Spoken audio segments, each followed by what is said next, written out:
আসসালামু আলাইকুম। আজ আমি দেখাবো সুস্বাদু একটা খাবার, সেটা হচ্ছে চাটনি। চাটনি আমরা মেয়েরা বা ছোট বড় সবাই পছন্দ করি। তো এটা হচ্ছে কামরাঙার চাটনি। এর আগে আমি কখনো খাইনি, এই ট্রাই করছি। চলুন দেখি কি কি উপকরণ লাগবে। আমি সেদ্ধ করতে দিয়েছি একটু লবণ দিয়ে।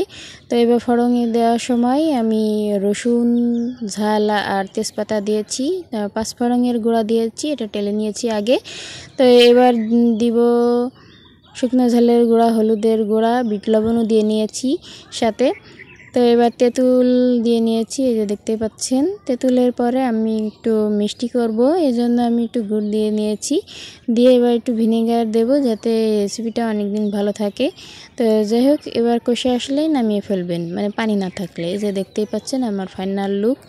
তো আসলে অসম্ভব মজা ছিল, আমি জানতামও না যে এত ভালো লাগবে। তো আপনারা অবশ্যই ট্রাই করবেন বাসায় এভাবে বানিয়ে খেতে। আল্লাহ হাফেজ।